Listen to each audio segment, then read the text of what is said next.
My name is Emily Carson.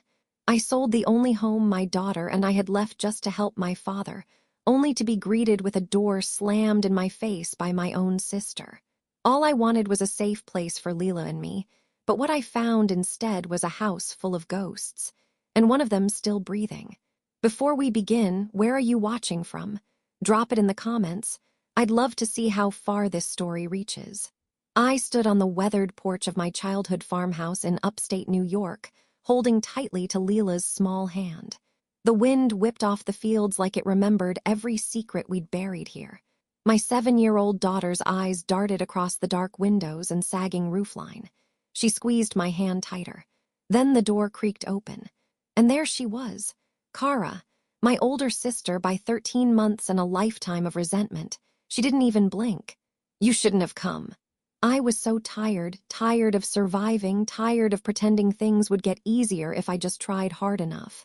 "I sold my damn house to help Dad," I said, my voice cracking like the porch beneath us. "You think I wanted to be here?" Kara glanced at Leela, her lips pressed into a line so sharp it could have cut through drywall. "He's asleep. You'll have to take the guest room upstairs." That was it. No hug, no smile. Not even a glance of concern at the little girl beside me, her cheeks pink from the cold and her eyes brimming with confusion. The air between us was thick, heavier than the snow clouds swirling above. I stepped inside, ushering Leela ahead of me.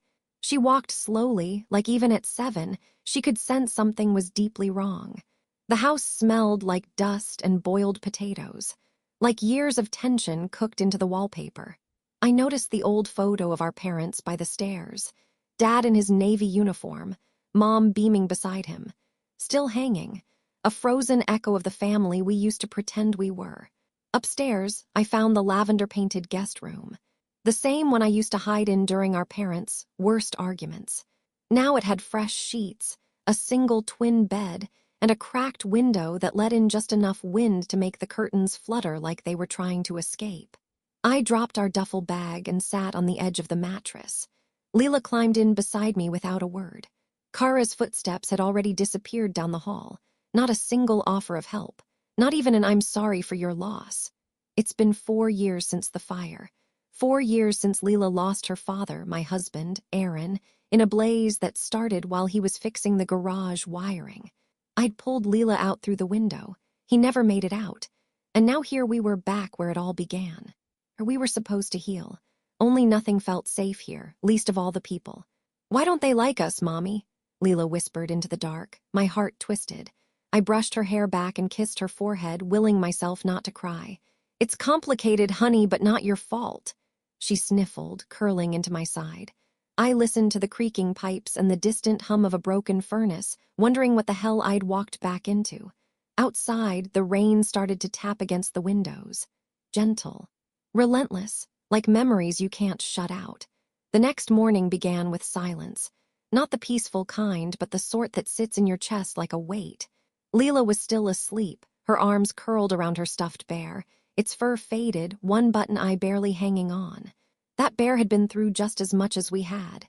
Maybe more. I slipped out of bed quietly, careful not to wake her. The guest room floor groaned with every step I took, as if even the boards resented my presence. Downstairs, I found coffee already brewed. Kara's doing, no doubt. I didn't expect a cup waiting for me, and of course there wasn't one. Still, I poured some into a chipped mug and stood at the window over the sink, staring at the backyard we used to play in. Now it looked as if no one had stepped outside in years. The garden Dad once took such pride in, rows of tomatoes, squash, even the odd rose bush, was now overtaken by weeds and wild mint. I heard footsteps behind me but didn't turn. "You're up early," Kara said, her voice stiff as drywall. "Didn't sleep much," I answered. She stood at the kitchen doorway like it hurt her to be in the same room with me. She crossed her arms, then uncrossed them. Her fingers twitched against her elbows. "You should have called first. Would you have answered?" She didn't reply, just walked past me, grabbed a banana from the fruit bowl, and left again. I sipped the bitter coffee and told myself not to cry. Later that day, Leela and I sat on the living room floor.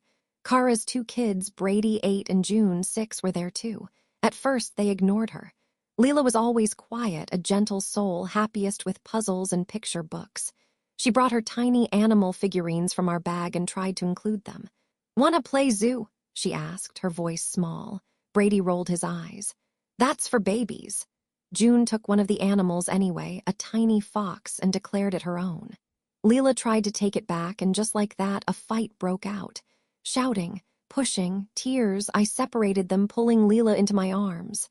"That's enough," I said, trying to sound calm even as my jaw clenched. Kara didn't even look up from her phone. "They're kids, Emily, let them work it out." I held Leela tighter. Her face buried into my shoulder, little hiccups escaping her lips. Outside, the sky had turned gray again. I stood up without another word and led my daughter out to the porch into the overgrown yard. The wind had picked up. Leaves scattered across the lawn like forgotten promises. "Come on, sweetheart," I said softly. "Let's go see the garden." She sniffled, still clutching the plastic animals in her coat pocket. We walked the narrow path to where the roses used to bloom. All that remained were twisted thorns and empty soil. "This used to be Grandpa's favorite spot," I said, crouching beside her. "He doesn't come out here anymore." I shook my head. "Not since Mom passed." Leela stared at the weeds as though she expected them to speak. I looked at her, this little girl with eyes like Aaron's and a heart that hadn't yet learned how cruel family could be, and I felt something sink deeper in me. That old ache. The one that whispers, "You don't belong here. You never did." That night after dinner, which we ate alone upstairs while Kara's family watched TV, I helped Leela into her pajamas. She brushed her teeth, the stool wobbling beneath her feet, and then we crawled into bed. She was quiet for a long time, staring at the ceiling, the glow of her nightlight casting soft shadows across the room. "Mommy," she whispered. "Yes, baby.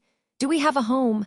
Her question hit me like a hammer to the chest. I couldn't lie, but the truth was cruel. "We will," I whispered, stroking her hair. "I promise." She nodded, then curled closer to me. Outside, the rain returned, softer this time, like it was trying not to wake the house. Inside, I lay awake, staring at the cracked ceiling, wondering how long we could survive in a place that no longer remembered how to love us. The next morning brought sun, but not warmth. I heard children's voices downstairs before I opened my eyes. Leela was still curled into my side, her breath slow and even. I hated waking her, but if we stayed upstairs too long, Kara would say something about sleeping the day away. We dressed quickly and headed down. In the living room, Brady and June were sprawled across the carpet, surrounded by toys that had clearly been there for hours. Leela paused at the edge of the rug, holding her stuffed fox like a peace offering. "Can I play?" she asked, barely louder than a whisper. Brady shrugged without looking up. "Only if you don't touch the Legos, that's my base." June nodded. "Yeah, don't mess it up." Still, Leela sat cross-legged near the corner, placing her fox beside a small plastic horse. She made soft animal noises, building a little story only she could hear. It was peaceful for maybe 5 minutes. Then Brady suddenly stood up. "She touched the base, she broke it." Leela's head shot up. "I didn't, you moved it, look." "I was just moving the horse," the yelling began again, this time louder.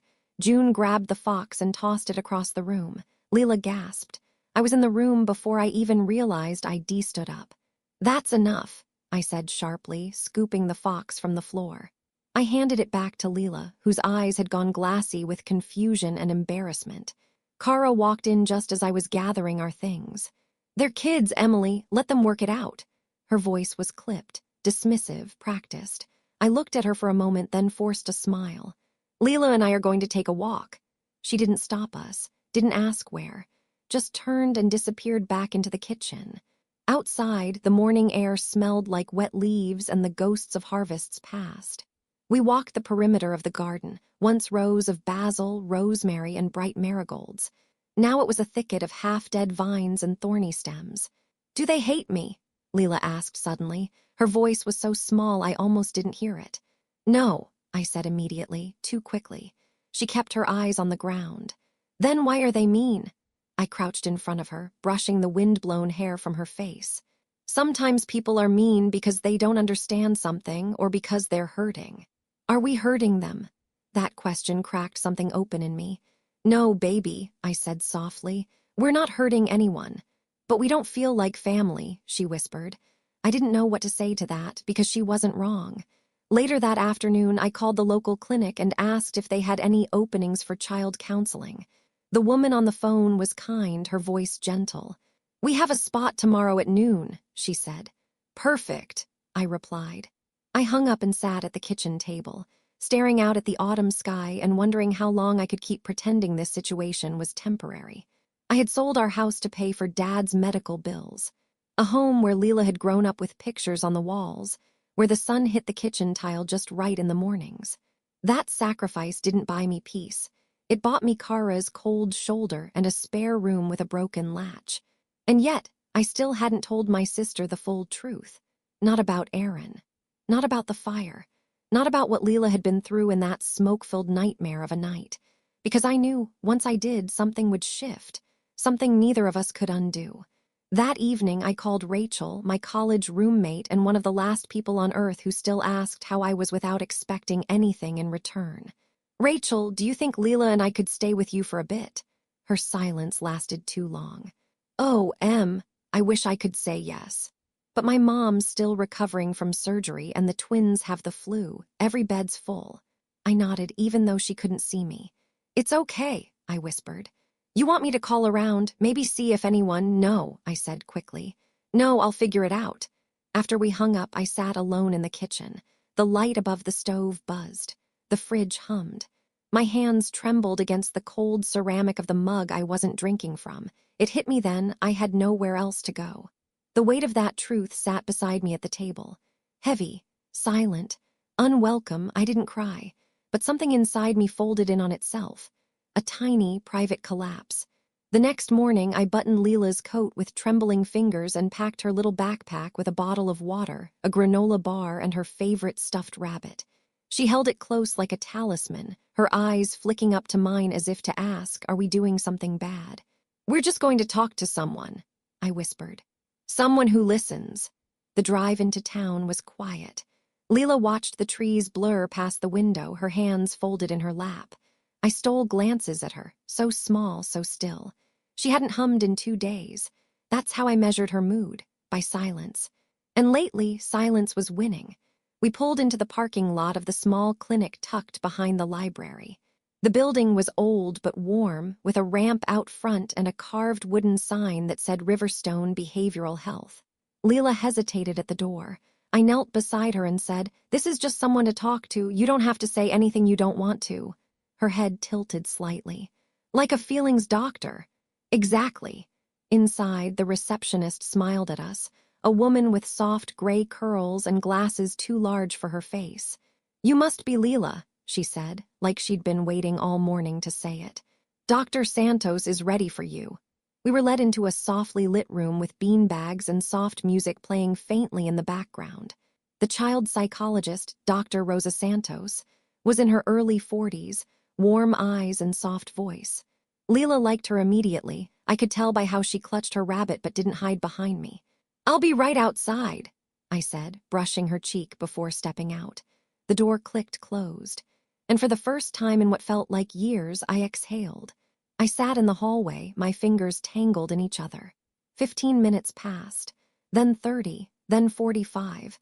When the door finally opened, Dr. Santos gave me a nod and motioned me in. "She's bright, empathetic, but she's carrying more than a child her age should," she said gently. She mentioned feeling out of place, like she's a guest where she should be home. I blinked hard. She also expressed some confusion, wondering if adults are angry because of something she did. I swallowed the lump in my throat. She's been through a lot. I could tell. I think with some consistency, support, and space to feel safe, she'll do beautifully. I nodded slowly, something heavy softening behind my ribs. As we left the office, Leela reached up and took my hand, not out of fear but out of something quieter, trust. Back in the car, I turned the engine on but didn't shift into gear. "You okay, baby?" She looked out the window. She had soft eyes. "She did," Leela nodded. "I liked her." I didn't realize I'd been holding my breath again until I laughed. Just a little, but it felt like breathing for the first time in weeks. On the way home, I said it aloud. "We're going to fix this, even if it's just you and me."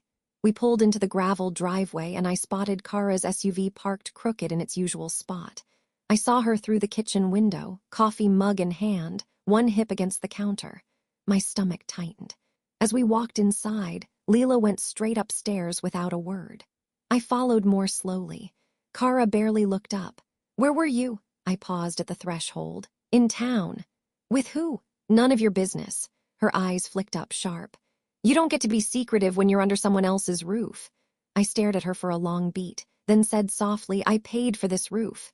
Kara opened her mouth, then closed it. I didn't wait for more. I walked upstairs and shut our door behind me, not slammed, not dramatic, just final. That night I watched Leela sleep. Her cheeks flushed from the heating vent finally working. Her stuffed rabbit tucked into her elbow. I remembered what Dr. Santos had said about support, space, and consistency. And for the first time, I stopped blaming myself for how far we'd fallen. This wasn't my failure. It was a storm we'd survived. And I was done apologizing for being the one holding the umbrella. That evening, after Leela drifted off to sleep in the lavender guest room, I stood at the small kitchen table, gripping my phone like it could anchor me. I stared at Rachel's name on the screen for a full minute before finally pressing call. She answered on the second ring. "Hey, stranger," she said, her voice instantly warm. "How's the ghost house?" I tried to laugh, I really did, but it caught in my throat. There was silence for a beat. "I hate it here," I whispered. Rachel inhaled sharply. "Tell me what happened." I told her everything. The fights, the cold shoulder from Kara, the way her kids treated Leela like an unwanted guest, how even Dad barely looked up from the recliner these days, and worst of all, how I'd run out of ideas. There was a pause, then a soft exhale from the other end. "Come stay with me," Rachel said. "Just pack up and come." Tears filled my eyes. "Are you sure?" "I'll clear the guest room. You'll be better off here, so will Leela." I could have cried right there. But then came the hesitation in her voice. "Thing is, I might need a few days. My mom's staying with us since the surgery, and the twins are still sleeping in the living room." I froze. She kept talking, like if she rushed the words out fast enough, they wouldn't sting. "We just don't have space right now, but soon, I swear, it's just bad timing." My throat tightened. "No, I get it. You're being generous just by offering." "Don't hang up like that," she said gently. "We'll figure something out. Give me a week, maybe 2. 2 weeks. 2 weeks in a house where Leela flinched every time Brady raised his voice. Where Kara looked through me like I was fogged glass. Where I was slowly forgetting what it felt like to be seen as human. "Thanks, Ratch," I said, blinking back the ache in my eyes. "You've always been the one who shows up." Even when she couldn't. After we hung up, I stood there in the kitchen alone, surrounded by dark cabinets and colder thoughts. The hum of the refrigerator was the only thing that kept me grounded. I sat down at the table. I didn't cry, but I felt it pressing behind my eyes. That kind of sadness that doesn't make a scene, it just builds a little nest in your chest and waits. The next day I found Leela sitting at the top of the stairs, dressed and ready, wearing her jacket and bunny slippers, her backpack slung over her tiny shoulders. "Where are you going, baby?" I asked. She looked up at me. "Nowhere. I just wanted to be ready." Her words hit me like glass shattering in slow motion. I knelt beside her. "Ready for what?" She shrugged. "In case we leave." We both knew we had nowhere to go, but my daughter had packed herself for an escape anyway. Later that afternoon, I went outside to get some air. The garden had sunk into frostbite, the soil brittle, the vines tangled like veins. I sat on the edge of the porch and looked out over the bare trees that once framed our childhood summers. I remembered running barefoot through this field. Kara and I racing toward nothing. Dirt on our shins, laughter bouncing across the wind. How did we end up like this? How did my sister become a stranger who couldn't even say my daughter's name? I heard the front door creak open behind me. Kara's voice followed. "Did you call Rachel?" I didn't turn. "Yeah. And she can't take us right now." There was a pause.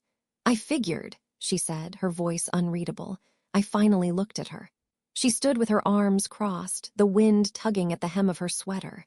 "You don't have to be cruel, you know," I said quietly. She blinked. "I'm not. You barely look at us." "Because every time I do," Kara snapped, "I remember what it used to be like when this house was full of people who actually got along." That stunned me more than any insult. "You think I broke this family?" I asked. Her jaw tightened. "I think you like playing the victim." I stood slowly. Then why did I sell my house for Dad's care? Why did I come back here when I had nowhere else to go? Kara looked at me for a long time. You didn't ask me. Would you have said yes? We stared at each other, old pain rising between us like dust off a shaken rug. I'm not staying forever, I said finally. But until I find another way out, this is all I have. Kara's eyes narrowed. Then make it quiet. And she turned, walking back inside. That night, Leela didn't eat her dinner. She just pushed the peas around on her plate, her eyes unfocused. Sweetheart, I said gently, what's going on? I don't like the way they look at me. I set down my fork. Who? Brady, June, sometimes Aunt Kara, they don't want us here. I reached across the table and took her hand. I know, but we're not going to stay where we're not wanted forever. She nodded slowly. Can we leave soon? I swallowed hard. I hope so. And that's when I realized hope wasn't enough anymore. I needed a plan. It happened on a rainy Thursday afternoon, the kind of gray day that makes everything feel heavier. I'd been in the kitchen rinsing dishes, listening to the sound of rain hammering the porch roof when I realized the house was too quiet. No television, no footsteps, no voices from Kara's kids down the hall. Leela, I called, silence. I dried my hands and walked toward the stairs. Halfway up, I heard muffled giggles, then a squeal, high-pitched but not happy. My chest tightened. When I reached the second-floor landing, the bathroom door was shut. More giggles, a hiss of aerosol spray. I knocked hard. Open this door right now. The laughter stopped instantly. There was a rustle, a scuffle, then a lock clicking. When the door swung open, Brady and June stood there, eyes wide like raccoons caught in a trash can. And behind them in the tub sat my daughter, her hair, her beautiful brown hair, streaked bright pink. Her arms were wet, the dye running down her neck in thin rivers. She was crying without sound, just these small, gasping hiccups as she clutched her knees to her chest. What did you do? My voice came out low and cold. Brady glanced at June. It was a joke, June shrugged. We just sprayed it, it's washable. It's not funny, Leela sobbed, her little hands trying to wipe at the dripping color. I pushed the kids gently but firmly out of the doorway. Go downstairs, I said. My voice didn't rise, it dropped like a stone. They hesitated. Now, I repeated. They bolted. I turned back to Leela, kneeling by the tub. Sweetheart, it's okay, we'll wash it out. My hands trembled as I reached for the faucet. The water ran warm, but the pink was stubborn, staining her hairline and palms. It burns, she whispered. I swallowed hard. We'll get it off, I promise. Her small shoulders shook as I rinsed and massaged again and again. My hands kept trembling, but I forced myself to keep my voice soft. You're safe. You're safe now. When I finally got most of the dye out, I wrapped her in a towel and held her on my lap right there on the bathroom floor. She smelled of chemicals and tears. They said my hair's ugly, she whispered into my neck. They said we don't belong here. My heart clenched so tight it felt like it might crack. Later in the kitchen, I found Kara loading the dishwasher, earbuds in. She looked up at me like she'd been caught off guard. Your kids dyed my daughter's hair, I said flatly. She blinked. What? They sprayed her with pink fabric dye. Kara set down a plate. It's just dye, Emily. They were experimenting. Don't overreact. My hands tightened around the edge of the counter. She was crying. It burned her skin. Her jaw flexed. I'll talk to them. That's it. My voice rose despite my best efforts. They humiliated her and you're going to talk to them. They're kids, she said again, but softer this time. They're cruel, I snapped. And you're letting them be. Something flickered across her face, guilt maybe, or annoyance. You think you're perfect. You think you're the only one who's had a hard time. This isn't about me, I said quietly.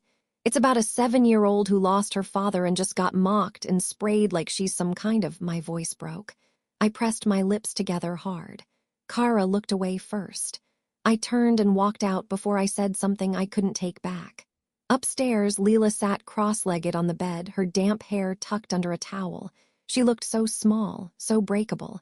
I sat beside her and pulled her close. She rested her head on my chest, her breath shaky. Mommy, yes, baby. I want to go home, she whispered. Even if we don't have one. The words slid under my skin like a blade. I kissed the top of her head. We will, I promise. She nodded but didn't look up. And right there, as I held my daughter in a house that no longer felt like anything but an open wound, something inside me shifted. The rage I'd been swallowing down for weeks stopped being just anger. It started to become a plan. The next 2 days passed like moving through cold molasses. Every sound in that farmhouse felt amplified, the creak of the stairs, the slam of cupboard doors, the muffled TV laughter from downstairs. But between Kara and me, silence, thick and sharp like walking through glass.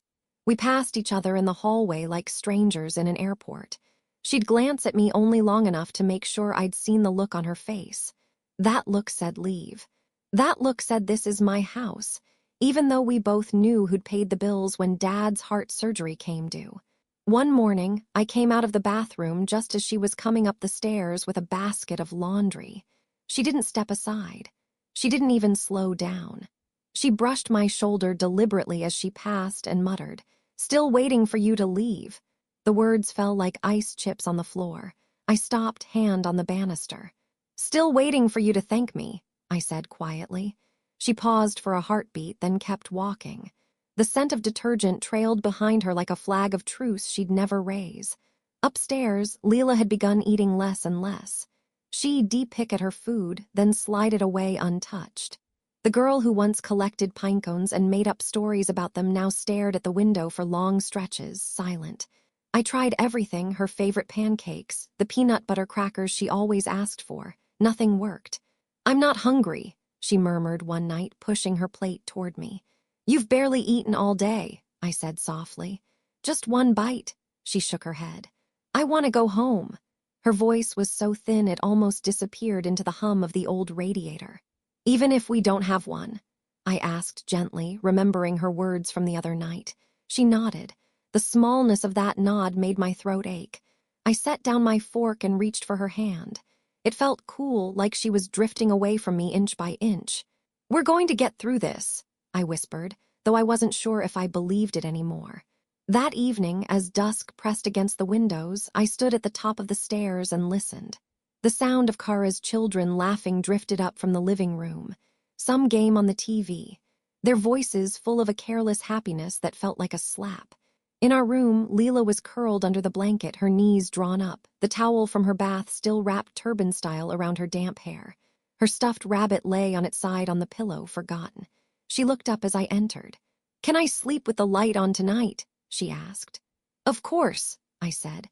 I sat on the edge of the bed. "Do you want me to read to you?" She shrugged. "Not really." I stroked her hair. "I'm sorry, baby, this isn't how it's supposed to be." She turned her face into the pillow, muffling her reply. "It's okay." But it wasn't even close. Downstairs, Kara moved through the kitchen like she was in a play only she could see. Drawers opening, shutting. The sound of her voice on the phone, the clink of a spoon in a mug. I thought of all the times I stood up for her when we were kids. The times I'd defended her to our parents, the times I'd stayed up late to help her finish projects, the weekends I'd watched her kids so she could have a night out. It hit me then, she didn't just resent me. She had rewritten the entire history of who we were. In her version, I was the intruder, the controller, the problem. I pressed my palms to my eyes and exhaled through my teeth. The house was becoming a pressure cooker. Every hallway a trigger.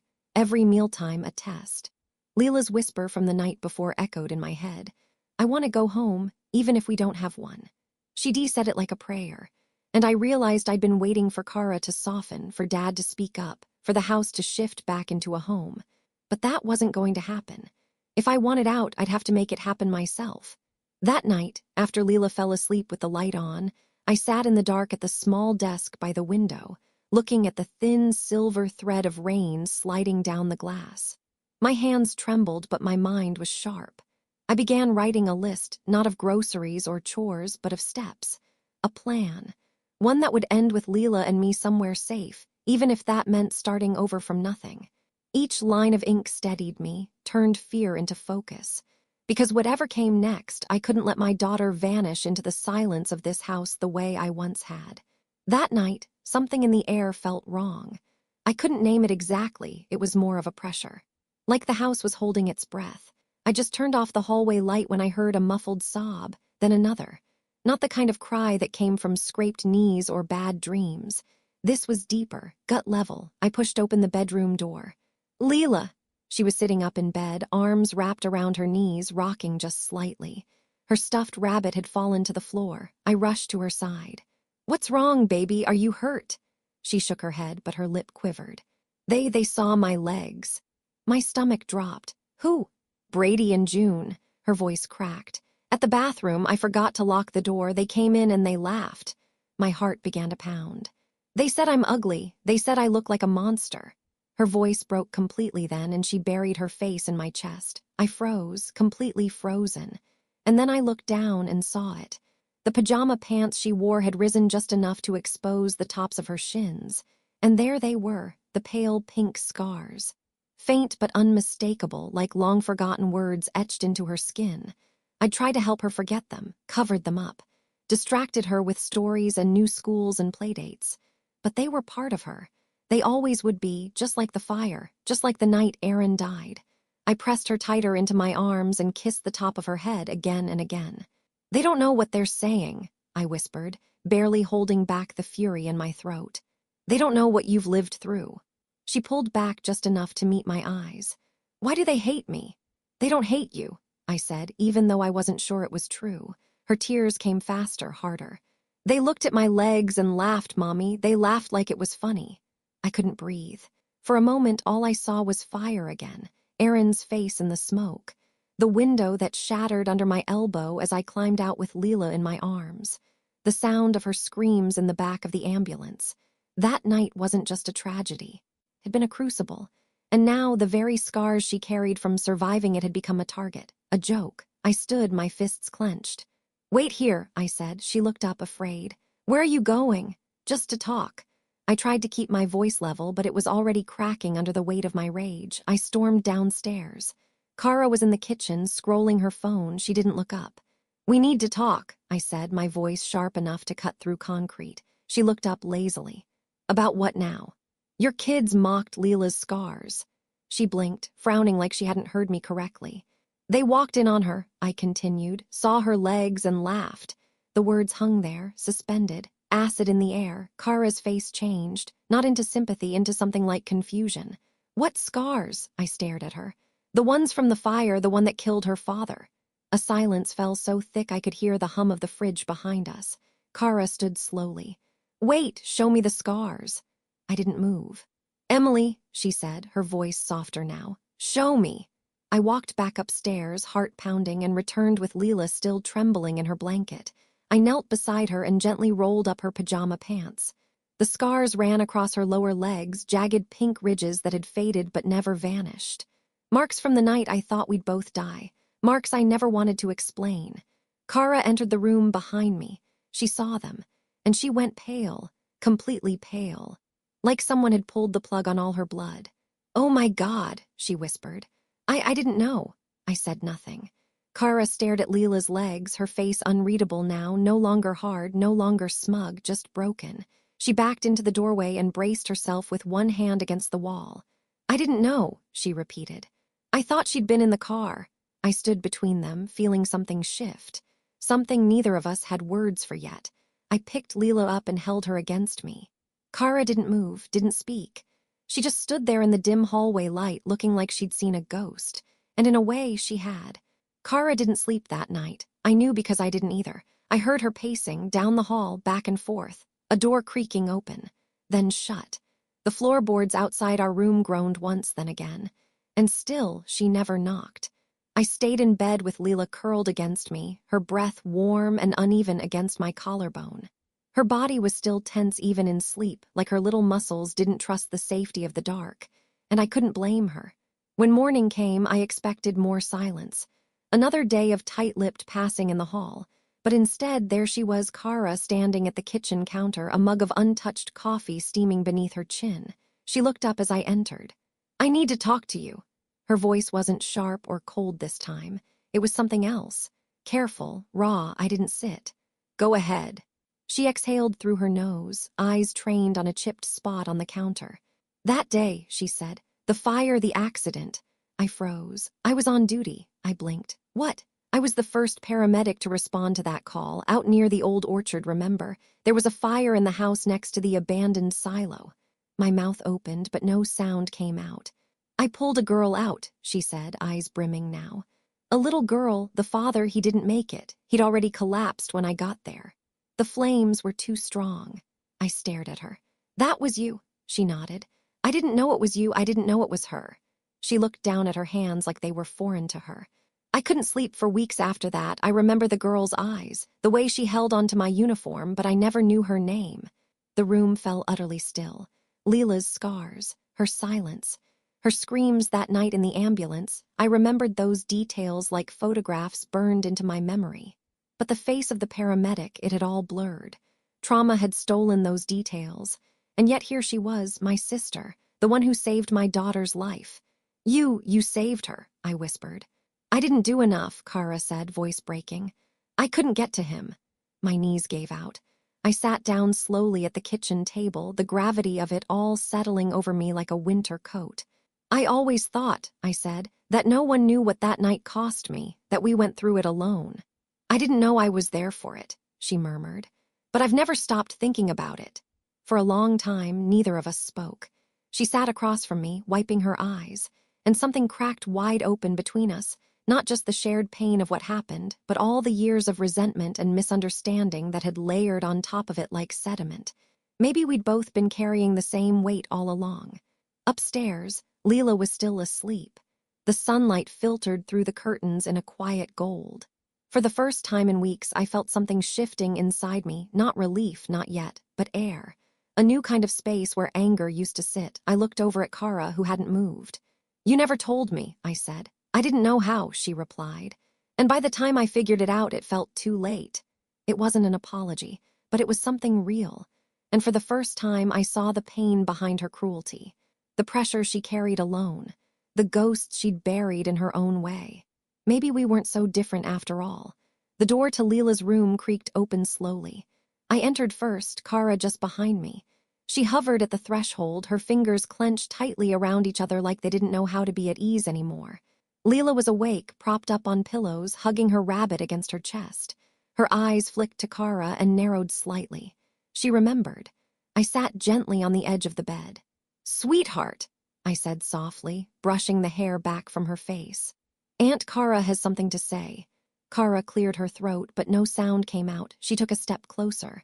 I saw your scars last night, she said, kneeling down slowly like she didn't want to spook a bird. I didn't know they were yours. Leela stared at her, eyes wide but guarded. I was there, Kara continued. The night of the fire, I pulled a little girl out. You, Leela blinked. That was you, Kara nodded, voice cracking. I couldn't save your daddy. I tried. I swear I tried. Silence. Then Leela's whisper. You held my hand. Kara froze. You kept saying I was safe, Leela added, her voice trembling. I remember your voice. My heart clenched so tightly I couldn't breathe. Kara's eyes flooded instantly. That was the hardest night of my life. Leela tilted her head. Harder than yelling at Mommy. That one hit harder than anything I could have said. Kara let out a shaky breath. Yes, much harder, and I'm sorry for yelling. For not being kind to you, or your mom. The words didn't come smooth. They weren't rehearsed. That's how I knew they were real.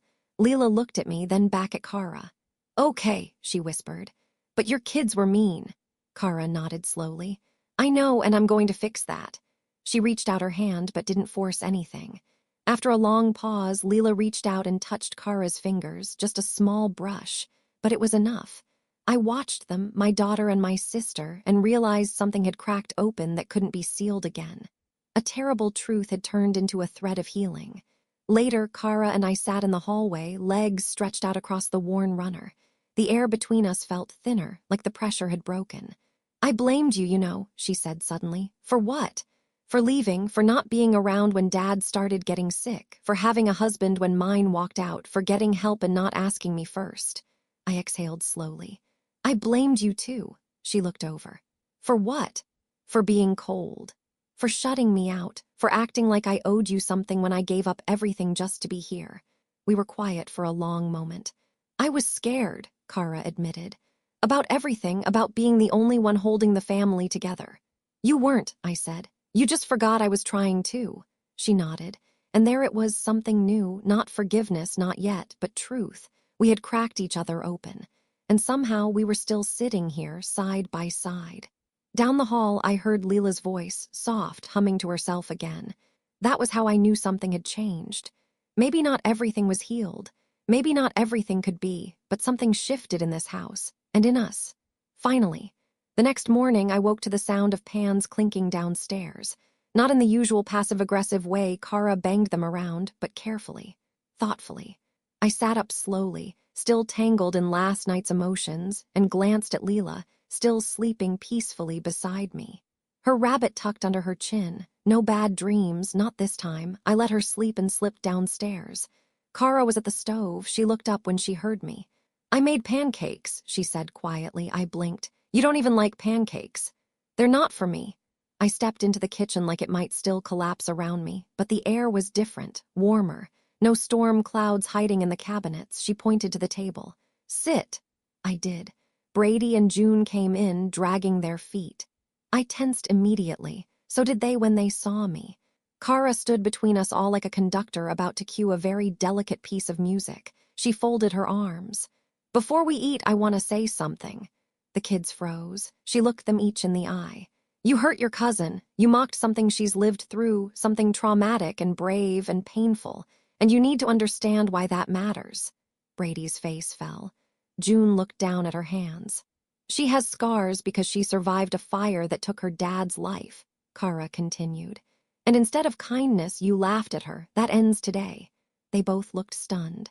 Kara didn't raise her voice. She didn't shame them, but there was steel in her words. "Leela's not just your cousin. She's a survivor, and from now on in this house, we treat survivors with respect." The room went silent. Then June whispered, "We didn't know." "That's not an excuse," Kara said gently, "but it's a start." Brady glanced at me, then looked toward the stairs. "Can we say sorry?" "I think you should," Kara said. I sat there, speechless. I had fought for weeks to be heard, and now my sister was standing where I used to stand, facing the wrong and naming it out loud. I didn't even realize I was crying until Kara handed me a paper towel instead of making a comment. A few minutes later, Leela came downstairs, her bunny tucked under her arm. She paused at the bottom step when she saw everyone waiting. Kara knelt beside her. "Sweetheart, Brady and June want to talk to you." Leela clutched her bunny tighter but nodded. Brady stepped forward. "We're sorry," he said. "For laughing, it was mean and stupid." June looked up with wide, guilty eyes. "Your scars, they're not ugly, they're like superhero marks." Leela didn't say anything. She just nodded. Then slowly she reached out and handed her bunny to June. "His name's Captain Pickles," she said softly. June took it like it was made of glass. "I love that." I wiped my eyes again. We all sat down to eat, real pancakes, real syrup, real silence, but the good kind, the kind that doesn't hurt. Kara poured juice into everyone's cups. She met my gaze across the table. "Told you I could cook when I try," I smiled. "You'll have to prove it again tomorrow."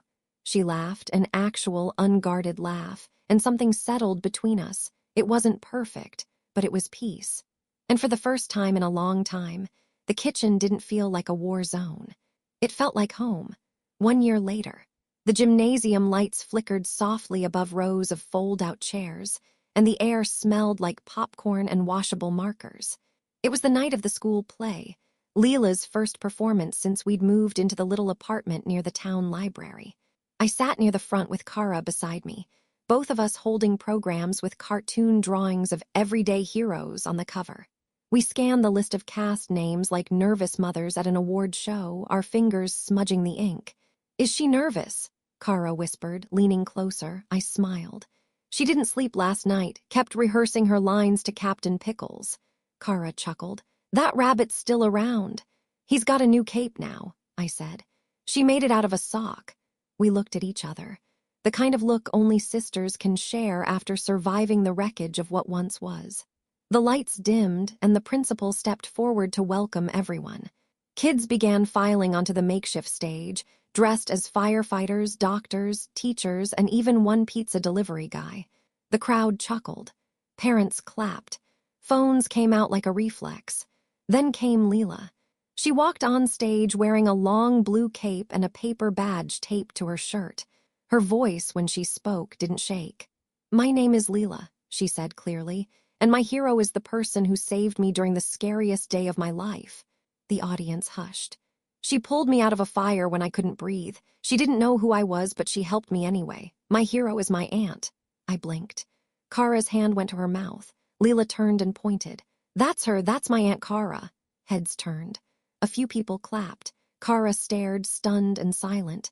Then Leela added, and that's my mom, she's my hero too. She keeps me brave. Her finger moved to me, tears welled instantly. My hand gripped Kara's. It was more than just a moment on stage, it was a bridge. A healing thread wrapped around all our wounds, pulling something broken into something new. When the play ended, the kids bowed dramatically. Leela beamed and waved like a queen on parade. That's my mom and my aunt, she shouted proudly. And that was when I knew we'd made it, not to perfect, but to whole. After the show, we walked out into the cool evening. The autumn air nipped at our sleeves.